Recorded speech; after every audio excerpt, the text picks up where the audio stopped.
is so that you have support for the points you are going to make. So what you're going to do as far as your topic goes is argue what are two sides, or what do two different groups of people think about this topic.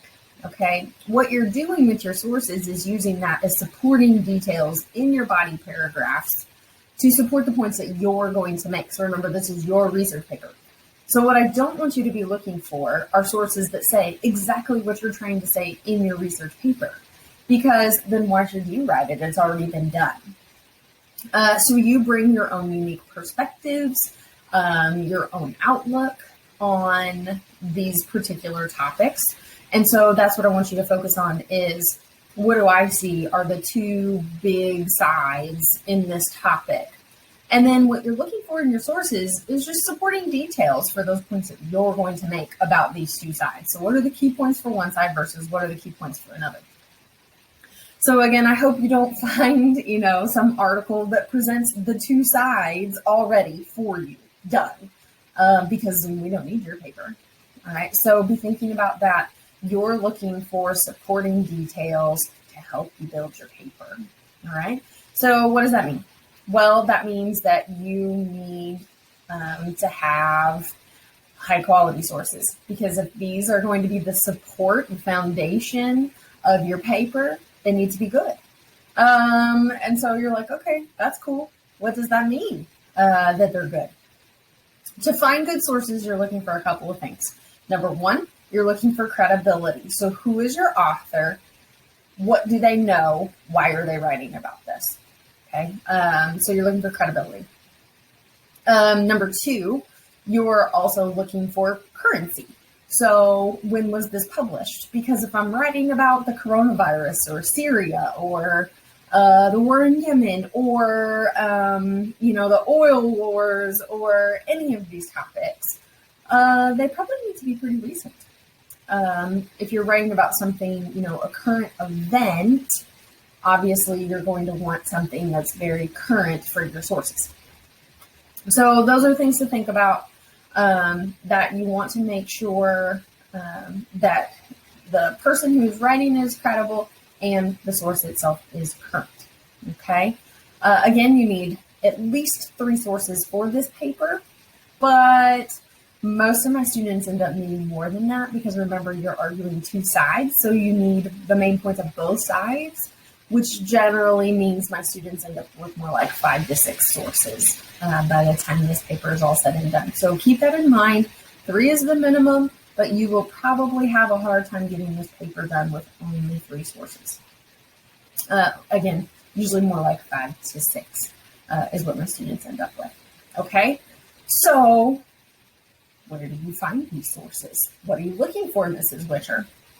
Well, news sources, of course, are fantastic because these are current events, right? So these are things that are happening or have happened that have a specific date to them. News sources are fantastic, but I do want to bring this point up to you. What I want to show you is called the media bias chart. There we go. Sorry, it's moving a little bit slow. And I will try to post this in your assignment folder as well so that you can take a look at this. But here is what you want to consider when you're collecting news information. And this is moving a little bit slowly.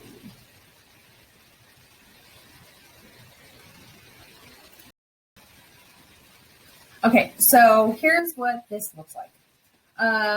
When you're using news sources, you want to keep in mind that American media can have bias, but unlike our European counterparts, the American media tries to pretend like they don't. That's one of the big differences between us and the British and Europeans is their media just outright says, we are the liberal newspaper or we are the conservative newspaper. You don't get that quite as much in America. We kind of all try to pretend like we're, equal and balanced on both sides, but we all know that's not true.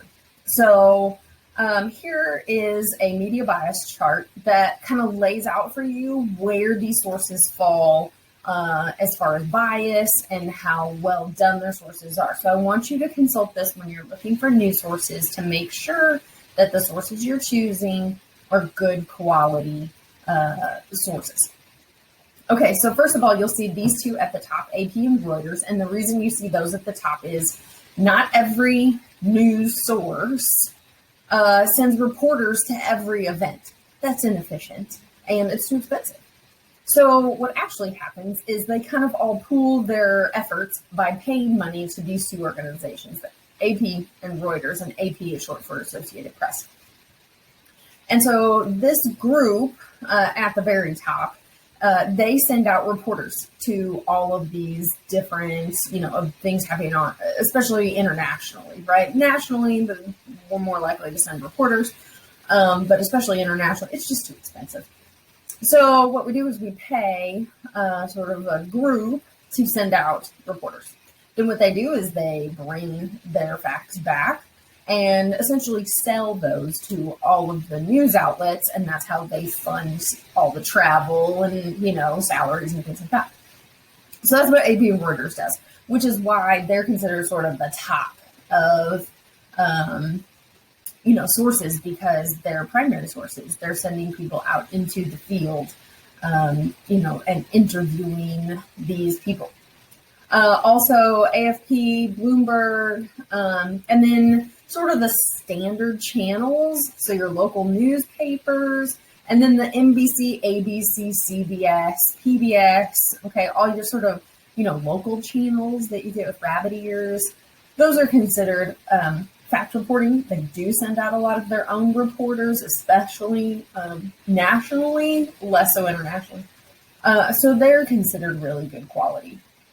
Then inside of there, you get those who do mostly original fact reporting, straight from the source, don't offer a lot of opinion or editorial, things like that. So this green box is where you really want to focus most of your sources, because these are the best quality. Okay? And you can see that some of them skew a little liberal or some of them skew a little conservative, but overall, they generally fall within the center. Then we move down to the yellow box. And what we're doing in the yellow box is these groups offer maybe more analysis. You also get more opinion. They might be a little more persuasive in their goals. So notice we start to skew a little further left and right. So this is where you start to see that divide in American media really happen, is when you get into this yellow box. By the time you get to the orange box, we're getting into a lot more very biased, more personal interpretations of the facts that these guys gathered. Okay, so you need to be really careful. As you can see, that kind of even go further apart. And then lastly are these in the red triangle, and I'm going to tell you, do not use these. These are not sources you should consider. Okay, so these are ones you want to avoid. The orange, you want to be very careful. The yellow, just make sure it's fact and not their just general opinion. And the green are typically good to go. So all of that to say, where do you find some of these sources? Well, yes, you can find a lot of them online. However, most of you probably know that because when we move to, getting most of our information through social media and the internet, a lot of places have a really hard time making money. And so now to view articles, especially if you want to view more than one or two, you have to pay. Well, the way we have gotten around some of that is we now offer them in the databases. So I want to show you that really quickly. Let me go ahead and close all this out. Okay, so how do you get to the databases for Crowder? Well, if you go under current students and Lee Library, that's just the name of our library here on campus. What you're going to do is you're going to click on research databases. Okay. And hopefully this will load. It'll be just a second. All right, so you can see I've already typed in my password. If you don't know how to log in, you can click on passwords for home access, and it will tell you how to log in or how to create a login. Once you create a login, it works for all the databases. So once you create that login through the library, it works for every database. Okay, so you have some options of databases to use for your paper. And just briefly, what a database is it's just a company who, like EBSCOhost, so this is the name of the company, okay? And then this is the name of the actual database. So be careful when you're doing citations. This is the name of the database. This is the name of the company that sells it. So you can see vendor is over here. So basically what a company like EBSCOhost does is it sort of boxes up all of these databases and sells them to institutions, mostly, colleges and K-12 schools. And in a particular database, what it does is it sort of rakes the internet and all print material and puts it together and makes it searchable. This is a new phenomenon. If you ask your parents who, if you had parents who lived in the 80s, they did not learn how to do research through databases that didn't exist. This is not how we did it. You had the good old card catalogs and library indexes. This is so much easier. So basically, different databases have different focus. So, for example, Academic Search Complete, their focus is they try to be the largest database in the world, and they are. Millions of sources. This is good and bad. A lot of my students, that's the first one they jump onto because it is the largest. However, that means you're trying to manage so many results. So I highly suggest you start with Elite, which is the snobbiest of all of them and the most particular, or Premier, which is sort of that middle ground between the two. It's not too hot, not too cold. It's the one that's just right. So Elite or Premier are fantastic places to look. If you're doing anything about education, EBSCOhost is fantastic. ERIC is fantastic. All it does is education. It's the Education Resource Information Center. So doing anything about K-12, about college, about anything having to do with education, that would be the place I would look. But the one that may be most important to you, or the couple that may be most important to you right now, is New York Times Current and New York Times Historical. The reason why it's important that we have the New York Times is right now, if you try to view articles in the New York Times, I think you get 5 free a month, which kind of is a problem. So by doing this, by gathering this, by being able to come through the database, you can get as many New York Times articles as you need. Okay, so we sort of worked around that by paying, the institution pays for you to be able to get that.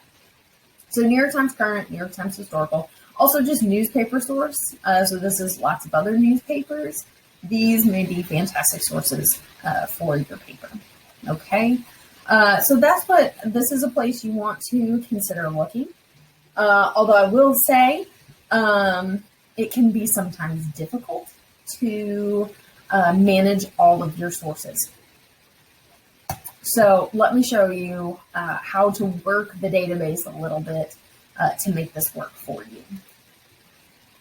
Okay, so I went ahead and logged on. It did ask me for my credentials. By the way, when you type in your ID number, you give the 6-digit ID number, and then you have to put CC after it. And the first time you try to log in, you'll just leave the password spot blank. You'll hit submit, and it will ask you to make a password. So when you're trying to access these at home, just know that you do have to create an account before you can get into these. Okay, so this is the New York Times. I want to show you a little bit about what this looks like and how to work this.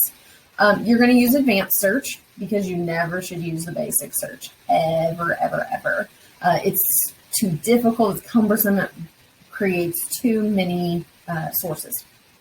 So one thing I was thinking about is doing online learning, okay? How is it going? Is it a good idea that we've moved online? What does that mean for our students? And so let's say I want to do adult online learning and college because I want, college students, something like that. Because I don't have time or the resources to do interlibrary loan or get books at this point, I'm going to click full text because that's what I need. Also, I may choose specific publication dates. Again, I can tell it how recent I would like this to be. I'm going to say the last maybe 3 months, just because online learning looks different now than it did 3 months ago for sure. You could even do 30 days, 7 days, whatever. Okay. And then I just click search. But what I have done is made my search more compact. Okay? And that is helpful so that I don't get so many returns. Okay, so I have 20 that have come back. You can already see that some of them in particular probably don't really apply to what I'm doing, but maybe something like she's 10, homeless and eager to learn, but she has no internet. That's huge. Teenagers in the times, maybe a few of these things. We live in Zoom now, might be some interesting reading that we could look at. Okay, so maybe if I say, okay, we want this one. Because I told it that I want full text, it will pull that full text, and I'll show you where. Okay, so it will give me an abstract, but then just below this is full text. So I can read through this, see if it's beneficial for my topic. If it is, I suggest you do a couple of things. Either one, save it. Okay, that's a great idea. 2, if you have access to it, print it. Okay. But do something so that you can hold on to a copy of this, because the problem with online sources is then they just tend to sort of vanish one day, and it can be very frustrating. So if you have them saved or downloaded somewhere, then you never have to worry about coming back and trying to find them again. Also, what's really nice about the way ProQuest works is once you have found one that's really good and you're like, yeah, this is it, this is my source, it will give you related articles that are on a similar topic. So once you find that one good one, it'll sort of lead you down the path to finding lots of other good sources. So be sure you're looking at that related items, let that kind of help you through. And you're like, yeah, okay, that's great. So I get my 3 sources. What am I supposed to do with it? Well, the answer is, for your homework for this week, you're going to type out your sources and give me the works cited citation. Now, what is a works cited citation? What it is giving me the publication information so that if I wanted to read that particular article that you're going to use in your paper, at the end, you will give me the entire publication information that I need so that I could also go find that same article. Okay, so that's what you're doing. And the reason we call it works cited is because it is any work you end up citing in your paper. Okay, and to cite means to give credit. So any source I give credit for in my paper, I then have to give the full publication information on the works cited page. All right, so how do I do that? Well, a couple of things. First of all, you can use OWL Purdue. So let me show you what that looks like.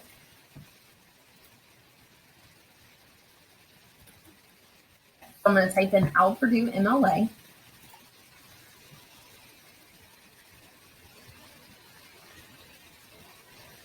And I want the very first one.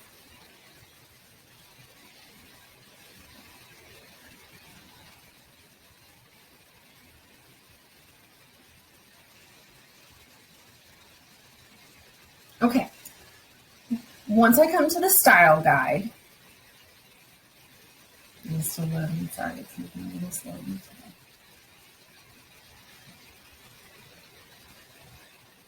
So once I come to the style guide, over here on the left-hand side, it will give me different types of sources and then tell me how to cite them. So in this case, I'm using an electronic source. If you do have books you want to use, of course, books. Periodicals would be newspapers, magazines, journals that you would find online. But electronic sources is probably where you're going to find most of your sources at this point.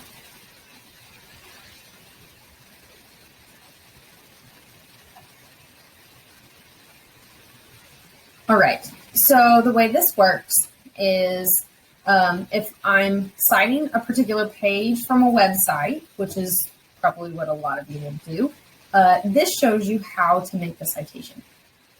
If you find an ebook, here's how to do an ebook. If you find an article in an online magazine, here's how to do that. If you find an article in a scholarly journal, maybe something in a career field, here's how to do that. If you do something like one of the database articles, this shows you here how to then create the works cited citation for a database article. So basically you need to figure out what type of source do I have, and then you create the works cited citation by simply following along. Okay, and so you're going to give me the author, and you're going to, and you can see this one has two authors. Notice the first one is flipped backwards. The second one is listed first name, last name. Okay, this one's actually flipped, so this is last name, first name. This one is just regular, like we would normally write our name. You give me the title of the article. You give me the name of the journal, where it came from, the volume and issue number, when it was published, and notice it has day, month, year, and the month is only 3 letters. What pages it would appear on, what database it came from. So for mine, it would be New York Times. If it has a DOI number, give me the DOI number. If it does not, which most of them won't, you will give me the URL from up above. Keep in mind when you do your URL that you need to take the HTTPS and the 2 forward slashes off. Okay, you start with www, not the HTTPS.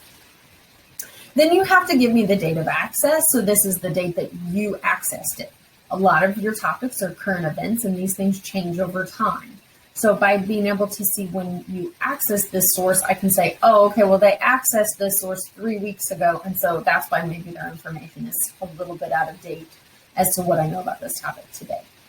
Notice again, you use the word accessed and then day, month, and year. Okay. Some of these may look a little bit different. So if I'm doing just a web page, here's author's name, the title, the website where it came from, the URL, notice no HTTPS, and then this one didn't have a date of publication, so they did not include it, but they did give us the date of access. Okay. Same thing here, very similar. And so you can find how to cite just about anything. Now, I have had some students ask, but what about like YouTube or Twitter? I'm perfectly okay with those. That does not bother me at all. So if you want to use a tweet, the great thing about Twitter is, some of the most powerful people in our country are on Twitter. And those are primary sources, right? Firsthand accounts from the people making these big decisions.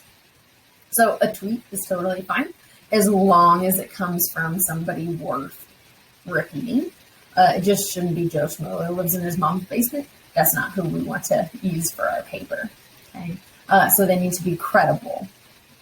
Also, I have had students use YouTube videos because there are great interviews on YouTube for people who are, in the know, the people to know in that space. And so these are okay to use too. Obviously, we're not going to do 8 hot dog gadgets. That's not a great choice. But, feel free to use a YouTube video, especially if it's an interview with somebody who's well known in this particular space or in this particular topic you're studying. Okay? So use OWL Purdue to help you figure out how to create these citations. Okay? And then by Sunday, you're going to find your 3 sources, use this website to help you, and you're going to type out the works cited citations for your 3 sources. So I'm going to drag this over here. Sorry, it's moving a little slow. There we go. Okay, so here's what you're going to do. You're going to type them out. You can see I have my name. I wrote down my topic again. And Then I have listed alphabetically my sources. You're also going to give them a number. Side note, when you turn in the actual Works Cited page, because these will become your Works Cited page, when you turn those in, you need to take the numbers off, okay? Because you don't actually do that on our Works Cited page.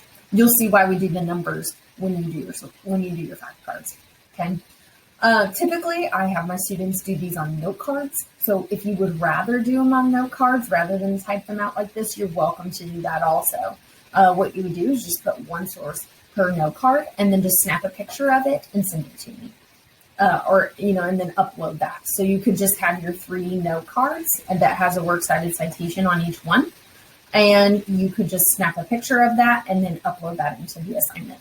I'm okay with either one of those. But you do have to number those also. But you want to give every source a number. And again, that's to help you then with the facts, which we will worry about next week. And you can see here are my 2 sources. A couple of things I wanted to show you is they're alphabetical. You always list them alphabetically. Notice every line after the first one is indented. And I've given you the author, the title, the journal it came from, the date it was published, the URL that it came from, and then the date that I accessed it. I've left some notes down here for you, just some reminders of things. One thing I did want to show you is you never should leave big chunks of space in the middle of a citation. These should look like sentences where they run all the way across the page. Sometimes that causes a problem when you have a URL. Anywhere that there is and I've listed them here, a /, a dash, a plus, or any sort of symbol, what you can do is put your cursor right after that, hit space, and it will break it apart so that just a chunk of it can sit there on that line. So here's what that looks like if I don't do it, okay? Then see how I have this huge space here? Well, that's not okay. I can't leave huge chunks of space in my citation. But by just putting my cursor right after a symbol and hitting the space bar, it pushes that up a line. And so this looks much better. That got messed up a little bit, okay? So then I will tab over all my others, and that looks much cleaner. Notice, though, that, again, my first line hangs out. This is called a hanging indent. My first line hangs out over the edge. Every line after the first one, you hit the tab and move it in. Sometimes you have to hit enter and then the tab to what they call break the line. So just know that if I need to. So this one right here is incorrect because it is, not pushed in. And so I just go through and hit tab and make that move over. Okay, I left some notes down here for you, so feel free to take a look at that example. I will post this. I will post the media bias chart as well in the assignment folder for this week. So what you need to do is find at least 3 sources. Remember, you need at least 1 source for each side. So I need 1 for one side of my argument and at least 1 for the other. Okay, but I probably really need 2 or 3 for each side. That's how you get 5 or 6. Okay. Once you have those, use OWL Purdue to help you create those citations, and then type them up in alphabetical order, or put them on note cards if you would rather do that. Okay, so that's what's due on Sunday. You need to find good quality sources that are current and that are credible for your topic. All right, if you have questions about that, join me in the discussion board. That will be where we will have some discussion. Otherwise, I'm happy to email or to Zoom with you if there are other questions you have about your paper specifically. But let me know. I'm here to help. All right, after that, we'll move on to sources and outlines and writing the paper. So I'll see you online, guys. Bye.